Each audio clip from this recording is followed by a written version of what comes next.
today we have Case Kenny, who's an entrepreneur, a mindfulness expert.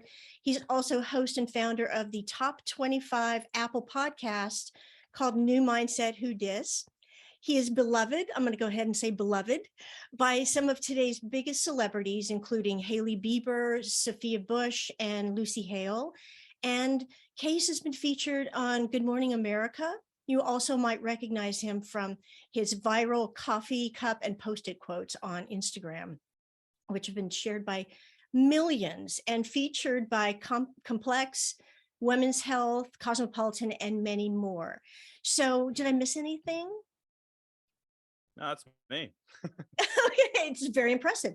And can you just sort of talk a little bit about your origin story, where you start, how you started, and where you are now? And Yeah, then for sure. By title, I write in podcasts for a living. That's what I do. I host the podcast, New Mindset Who Dis. I write. I've written a bunch of books. I do really well. I've been writing online in some form since 2014, but really my origin would be 2018 when I started the podcast. I started the podcast, which is a mindfulness podcast, basically just in response to my life. I just gotten out of a relationship. I was also very involved with my job at the time, very hustle. And I was like, is this me? Is this all I've got? Am I doing the right things? Am I going to look back one day and regret the course that I've taken? I was 29 at that point. I'm 34 now. And I started the podcast. I was like, I need to challenge myself to answer these questions. Why am I doing what I'm doing? Am I doing what's true to me? Am I going to look back and regret? So basically I started the podcast, and fortunately the podcast started to do really well right off the bat. And then you kind of fast forward 5 years later, I just kept pulling on that string of interest, which is all things mindfulness. It led me to write 6 books. The podcast has blown up. I actually just signed a deal the other day with SiriusXM, so it's on Sirius. Wrote a bunch of books, created a bunch of products, yada, yada, yada. Fast forward to today, still doing the same things, but just at a higher scale, gratefully. And just bringing my passion for mindfulness to life in as many different ways as possible, and just doing it consistently. Yeah. The first off, I love how you just powered through that. Your podcast is incredible. I've been listening to that. I think I mentioned in one of my emails that I'm sending it to my daughter and all her friends in New York. They are at 18 and they're kind of all over the place. And I'm a big advocate of mindfulness. And by the way, your newest book. Hey, there it is. Wait, where do we do? Okay, there. Yes. There it is. Yes. But first, inner peace. And I will talk a little bit more about that at the end. So the first thing I want to ask you is that, first off, my viewers are writers and authors and multi-hyphenate creators. And how would you tell them to get started with marketing? This is a big part of getting your work out there in the first place. And I know that many of my writer friends are a little bit introverted and sort of shy away from marketing. And I would love to hear about what you would say to them. Yeah, for sure. I would say when it comes to marketing of your work, let's call it writing, let's call it anything, creative that has an emotional pull. I've discovered when it comes to the marketing of it, it's less about being like, hey, look over here. Like, I wrote this thing, you should read it. It's obviously less about that. And it's more about creating and proposing a message that creates immediate relatability.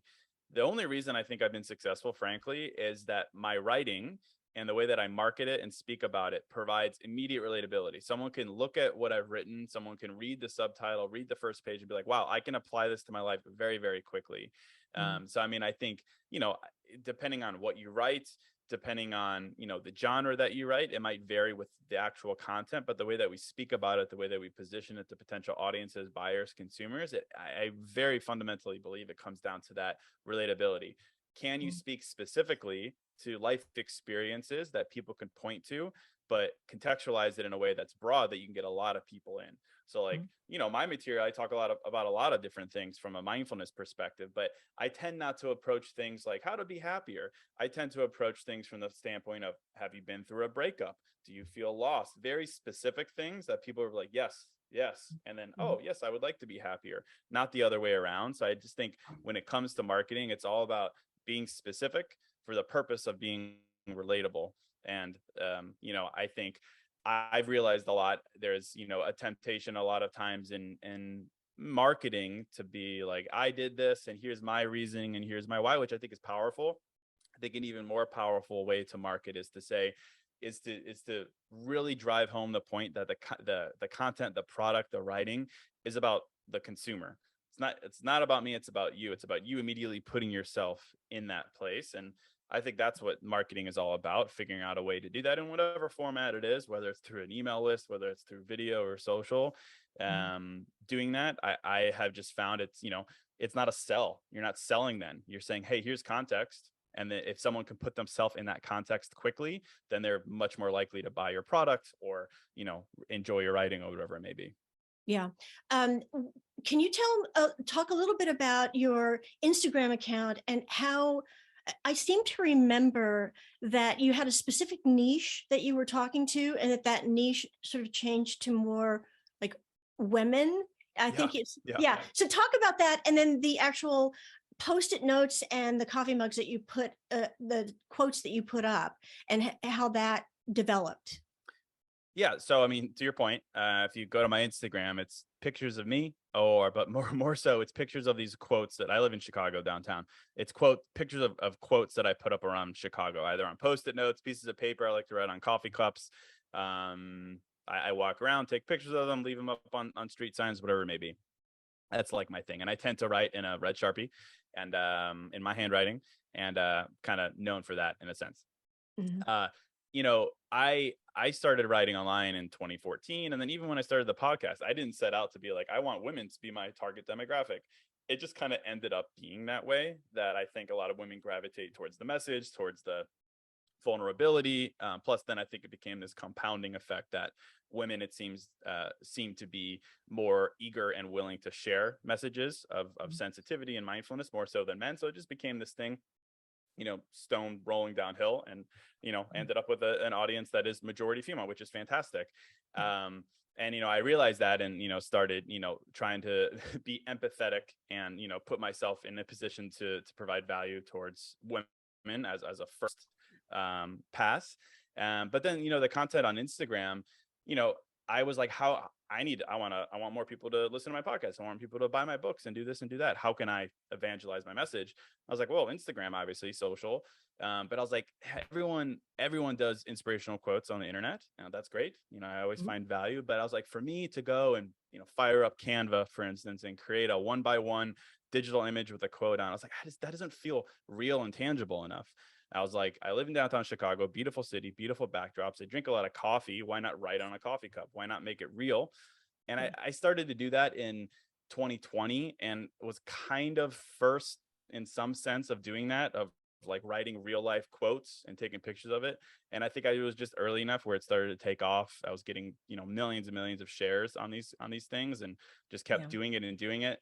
And then I also realized, with the way that Instagram works, it values time on a post. So then I started doing carousels of them, like 7 in a row, so that, not only someone might not share the first one, but maybe they'll share the third one and the fourth one, or save the fourth one, or save the whole set. So it kind of worked on the algo as well. Mhm. And then it started to became I became known for these little notes, and still do the notes. And it's a great way just for me to like condense my book thinking, my writing, my podcast into short little quotes, throw it out there. And then if Yeah. people enjoy that, they're like, yeah, I'd like to read more. And then they'll hit my link and do everything that I want. So it became a marketing channel, it became a branding channel, it became just a way to express myself better. Yeah, excellent.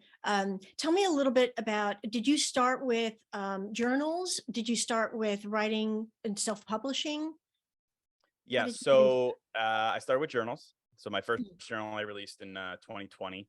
It Mhm. was just a clarity journal.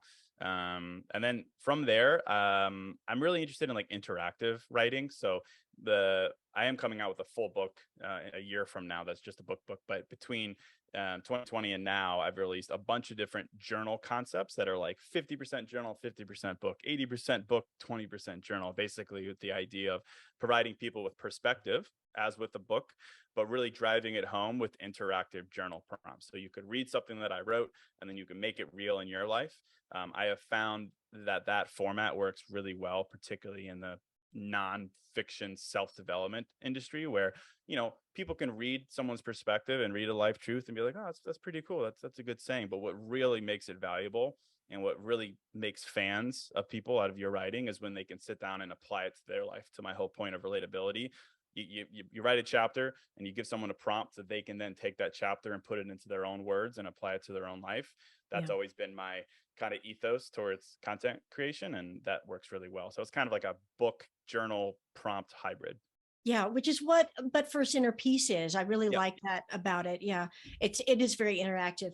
Um, the summit that I'm doing is called Writers Making Money, Lose the Ego, Tap into Your Talent, and Bring in Cash in these weird ass apocalyptic times. And you sort of fall into this category of lose the ego when you're talking about being authentic and really talking to people, and it's not about you. You're Mm. not out there, you're not trying to just sell stuff. You are actually um, giving and communicating to your customers. Yeah, imagine that. Yeah, yeah, I mean, it's one of those things where, like, I have an agent, I have a publicist. They're always being like, hey, no, you've got it. You are the authority. You are the expert. You've got to talk about yourself. You got to tell people why they should listen to you. And of course, that's important, right? And, you got to, people aren't just going to trust you just right off the bat. You got to say, here's why you should listen to me. But Yeah. I don't know. I have made a living and I've done some really things that impress me that I'm proud of by not being the expert, by not branding myself as the expert. I'm going to sound like I read myself a lot, but I really do think people want relatability above everything else. Yeah. And that's what I have to offer. Like I always tell people, I don't have any professional training in mindfulness. I didn't go to school for this. I studied Chinese in school, truly, like actual Chinese. Mhm. I majored in Chinese. I don't have a psychology background or anything like that. So like my value is that of being a regular person who finds truths in life, and then I turn around and share them, not because they're the right way, but because they've inspired me and maybe they'll inspire you. And I just have found that checking of the ego has worked really, really well when there's a million different people who have been in Forbes or Inc. and they're this and they're that. It's like the differentiator, to be honest, is the opposite of that, I have found. And then you create your own authority by being consistent, by having value to say, and Mhm. by continuing to show up in that way. You can create authority that comes from other people. When other people say you're authoritative, that's real authority, not you saying it. So Yeah. it's a balancing act, of course. You got to have a resume and you've got to show people your resume, metaphorically. But ultimately, I really do think, to your point, that checking of the ego have served me really well. Yeah. And it just helps me to enjoy my content. I don't have to be anyone other than who I am. And I'm just a guy who enjoys this and I spread my love for it. And that's good enough for me. And Yeah. it's good enough for some other people. And that makes me happy. That's awesome. That's really great. Can you, how did you get your start? Like you said, you studied Chinese, and Yeah. what was that transition from being in school to, you know, a short time later? Yeah, I breezed over that. So yeah, so I graduated school in 2011.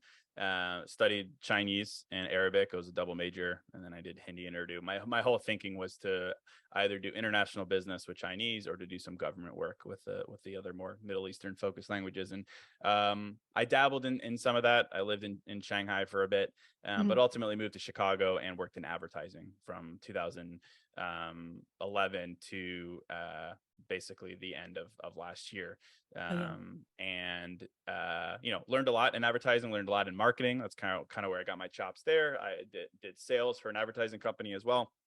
But it was during that I started the podcast. So classic side hustle kind of scenario.